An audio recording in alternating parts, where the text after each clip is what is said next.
Did Uber offer you your quest this week? Did you select your option? If not, you might be out that quest. Let's talk more about that now.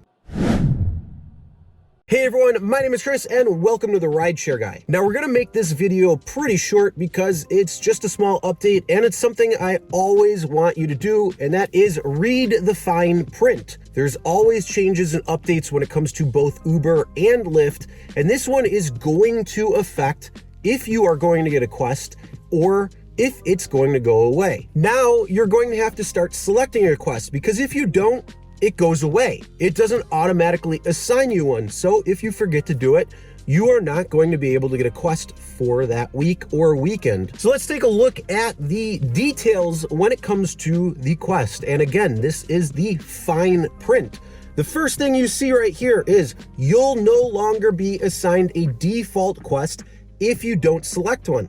If no quest is selected by midnight on Sunday, there will be no quest option applied. Now, obviously, I'm recording this on Sunday, you're seeing this on Monday, but because there are two quest promotional periods, which is the weekday and weekend, when you're eligible to get either the weekday or weekend quest, you make sure you gotta select one, otherwise, you're not gonna get one. Now, I'm not sure why they're making these changes because, well, sometimes people are on vacation. Sometimes people are out and not paying attention to doing it. Maybe they're taking some time off and they're not opening their app to select the quest. So this is just something where now you're going to have to open up your app pretty much every couple of days and select what quest you want to do for the following promotional period. So what's your thoughts on this fine print edition? Is this going to affect you or not? Do you select quests or do you allow Uber to kind of choose the quest for you? Let us know your thoughts in the comments below, and make sure to subscribe and ring the bell for notifications so you won't miss any videos, including any updates and